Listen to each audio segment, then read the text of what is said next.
ಆ 3 ಘಟನೆ ರಾಜ್ಯ ಬಿಜೆಪಿ ಚಿತ್ರ 2028ರಲ್ಲಿ ಪಕ್ಷ ಪುಟಿದೇಳೋದು ಡೌಟ. ಕೆಲವರ ಸ್ವಯಂಕೃತ ತಪ್ಪಿಗೆ ಪಕ್ಷವೇ ಬಲಿ. 3 ಘಟನೆ. ಆ ಮೂರೇ ಘಟನೆಗಳು ಇದೀಗ ರಾಜ್ಯ ಬಿಜೆಪಿ ಛಿದ್ರವಾಗುವಂತೆ ಮಾಡಿದೆ. ಆ ಮೂರೇ ಘಟನೆಗಳು ಪಕ್ಷ ಪಾತಾಳಕ್ಕೆ ಬೀಳುವಂತೆ ಮಾಡಿದೆ. ಹಾಗಾದ್ರೆ ಏನವು ಆ 3 ಘಟನೆಗಳು? ಕೆಲವರ ಸ್ವಯಂಕೃತ ತಪ್ಪಿಗೆ ರಾಜ್ಯ ಬಿಜೆಪಿ ಅದೇಗೆ ಬಲಿಯಾಗುತ್ತಿದೆ ಗೊತ್ತಾ? ಅದನ್ನ ಡೀಟೇಲ್ ಆಗಿ ತೋರಿಸ್ತೇವೆ. ಆದ್ರೆ ಅದಕ್ಕಿಂತ ಮೊದಲು ಹಲೋ ಕನ್ನಡ ಯೂಟ್ಯೂಬ್ ಚಾನಲ್ ಅನ್ನ ಸಬ್ಸ್ಕ್ರೈಬ್ ಮಾಡ್ಕೊಳ್ಳಿ. ಹಾಗೇನೆ ಪಕ್ಕದಲ್ಲಿರೋ ಬೆಲ್ ಬಟನ್ ಅನ್ನು ಪ್ರೆಸ್ ಮಾಡಿ. ರಾಜ್ಯ ಬಿಜೆಪಿ ಪ್ರಬಲ ವಿಪಕ್ಷವಾಗಿ ಕಾಂಗ್ರೆಸ್ ಅನ್ನ ಕಟ್ಟಿ ಹಾಕುವಲ್ಲಿ ಎಡವಿ ಬಿದ್ದಿದೆ. ಈ ನಡುವೆ ಪಕ್ಷದೊಳಗಿನ ಆಂತರಿಕ ಬೀಗುದಿ, ಮತ್ತೊಂದೆಡೆ ಪ್ರಭಾವಿ ನಾಯಕರ ಬೀದಿ ಜಗಳ ಪಕ್ಷವನ್ನ ಚಿಂದಿ ಚಿತ್ರಣ ಮಾಡಿಬಿಟ್ಟಿದೆ. ಶಿಸ್ತಿನ ಪಕ್ಷ ಅಂತ ಕರೆಸಿಕೊಳ್ಳೋ ಬಿಜೆಪಿಯಲ್ಲಿ ಈಗ ನಾಯಕರ ಸ್ವಪ್ರತಿಷ್ಠೆ ತುತ್ತತುದಿಗೆ ತಲುಪಿದೆ. ಯಲಹಂಕ ಶಾಸಕ ಎಸ್.ಆರ್. ವಿಶ್ವನಾಥ್ ಮತ್ತು ಚಿಕ್ಕಬಳ್ಳಾಪುರ ಸಂಸದ ಡಾಕ್ಟರ್ ಕೆ. ಸುಧಾಕರ್ ನಡುವೆ ಒಕ್ಕಲಿಗ ನಾಯಕತ್ವದ ಮಹಾಯುದ್ಧವೇ ಶುರುವಾಗಿದೆ. ಇದರ ಮಧ್ಯೆ ಮಾಜಿ ಸಿಎಂ ಡಿ.ವಿ. ಸದಾನಂದಗೌಡ ಮತ್ತು ವಿಶ್ವನಾಥ್ ನಡುವಿನ ವಾಕ್ಸಮರ ತಾರಕಕ್ಕೇರಿದೆ. ಅಷ್ಟೇ ಯಾಕೆ, ಬಿ.ವೈ. ವಿಜಯೇಂದ್ರ ಅವರನ್ನ ಕುರ್ಚಿಯಿಂದ ಕೆಳಗಿಳಿಸುವ ಬಗ್ಗೆ ಡಿ.ವಿ. ಸದಾನಂದಗೌಡರದ್ದು ಎನ್ನಲಾದ ಆಡಿಯೋ ಕೂಡ ವೈರಲ್ ಆಗಿದೆ. ಈ 3 ಘಟನೆಗಳು ರಾಜ್ಯ ಬಿಜೆಪಿಯ ಆಂತರಿಕ ಯುದ್ಧಕ್ಕೆ ಮುನ್ನುಡಿ ಬರೆದಿದೆ.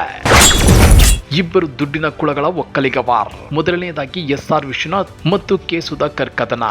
ಇವರಿಬ್ಬರು ರಾಜಕೀಯವಾಗಿ ಭಾರಿ ದುಡ್ಡಿನ ಕುಳಗಳು ಅನ್ನೋದು ನಿಮಗೆ ಗೊತ್ತೇ ಇದೆ. ಬೆಂಗಳೂರು ಉತ್ತರ ಭಾಗದಲ್ಲಿ ಹಿಡಿತ ಸಾಧಿಸಲು ಇವರ ನಡುವೆ ತಣ್ಣನೆಯ ಯುದ್ಧ ನಡೆಯುತ್ತಲೇ ಇತ್ತು. ಆದ್ರೆ ಇತ್ತೀಚೆಗೆ ನಡೆದ ಕೆಂಪೇಗೌಡ ಜಯಂತಿ ಈ ಇಬ್ಬರ ಕದನಕ್ಕೆ ಅಸಲಿ ವೇದಿಕೆಯಾಯಿತು. ಒಂದಾಗಿ ಆಚರಿಸಬೇಕಾಗಿದ್ದ ಜಯಂತಿ ಇಬ್ಬರ ಹಠದಿಂದ 2 ಕಡೆ ಸಪರೇಟ್ ಆಗಿ ಜರುಗಿತು. ಹಿನ್ನೆಲೆ ಏನು ಗೊತ್ತಾ? 2024ರ ಲೋಕಸಭಾ ಚುನಾವಣೆಯಲ್ಲಿ ಚಿಕ್ಕಬಳ್ಳಾಪುರದಿಂದ ತಮ್ಮ ಪುತ್ರ ಅಲೋಕ್ನನ್ನ ಕಣಕ್ಕಿಳಿಸೋದು ವಿಶ್ವನಾಥ್ ಪ್ಲಾನ್ ಆಗಿತ್ತು. ಆದ್ರೆ ಸುಧಾಕರ್ ಅದಕ್ಕೆ ಬಿಡ್ಲಿಲ್ಲ. ತಾವೇ ಟಿಕೆಟ್ ತಂದು ಗೆದ್ದು ಬಂದ್ರು. ಆದ್ರೆ ವಿಶ್ವನಾಥ್ ಸುಮ್ಮನಾಗ್ಲಿಲ್ಲ. ಸುಧಾಕರ್ಗೆ ಪರ್ಯಾಯವಾಗಿ ಚಿಕ್ಕಬಳ್ಳಾಪುರದಲ್ಲಿ ಸ್ಥಳೀಯ ನಾಯಕ ಸಂದೀಪ್ ರೆಡ್ಡಿಯನ್ನ ಬೆಳೆಸೋಕೆ ನಿಂತರು. ಯಲಹಂಕ ಕ್ಷೇತ್ರದ ಚಿಕ್ಕಬಳ್ಳಾಪುರ ಲೋಕಸಭಾ ವ್ಯಾಪ್ತಿಗೆ ಬರೋದ್ರಿಂದ ಇಲ್ಲಿ ಒಕ್ಕಲಿಗ ಮತಗಳೇ ನಿರ್ಣಾಯಕ. ಹಾಗಾಗಿ ಇಬ್ಬರ ನಡುವೆ ಒಕ್ಕಲಿಗ ನಾಯಕತ್ವದ ರೇಸ್ ಶುರುವಾಗಿದೆ.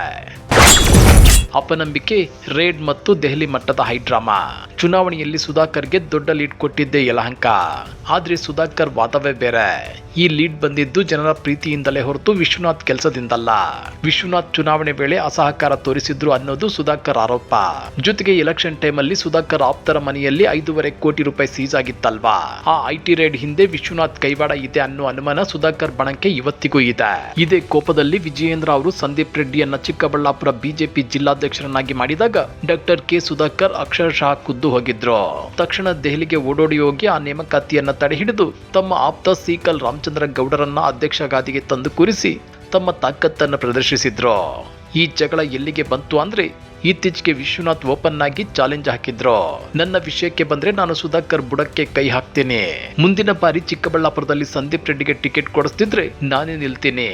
ದಮ್ಮಿದ್ರೆ ಸುಧಾಕರ್ ಯಲಹಂಕಕ್ಕೆ ಬಂದು ನನ್ನ ವಿರುದ್ಧ ಸ್ಪರ್ಧಿಸಲಿ ಅಂದ್ರು. ಇದಕ್ಕೆ ಸುಧಾಕರ್ ಕೂಡ ಅಷ್ಟೇ ಖಡಕ್ ಆಗಿ ತಿರುಗೇಟನ್ನ ಕೊಟ್ಟಿದ್ದಾರೆ. ಸುಮ್ಮನೆ ಕ್ಯಾಮ್ರಾ ಮುಂದೆ ಮಾತಾಡೋದಲ್ಲ, ಅವರಿಗೆ ಧೈರ್ಯ ಇದೆಯಾ? ಪಕ್ಷದ ಸಿಂಬಲ್ ಇಲ್ಲದೆ ಇಂಡಿಪೆಂಡೆಂಟ್ ಆಗಿ ನಿಲ್ಲೋಕ್ಕೂ ನಾನ್ ರೆಡಿ ಅಂತ ಸವಾಲ್ ಹಾಕಿದ್ದಾರೆ. ಇವರಿಬ್ಬರ ಹಗ್ಗ ಜಗ್ಗಾಟ ನೋಡಿದ್ರೆ ಪಕ್ಷದ ಹೈಕಮಾಂಡ್ಗೆ ಇವರ ಮೇಲೆ ಕಂಟ್ರೋಲ್ ತಪ್ಪಿರೋದು ಎದ್ದು ಕಾಣ್ತಿದೆ.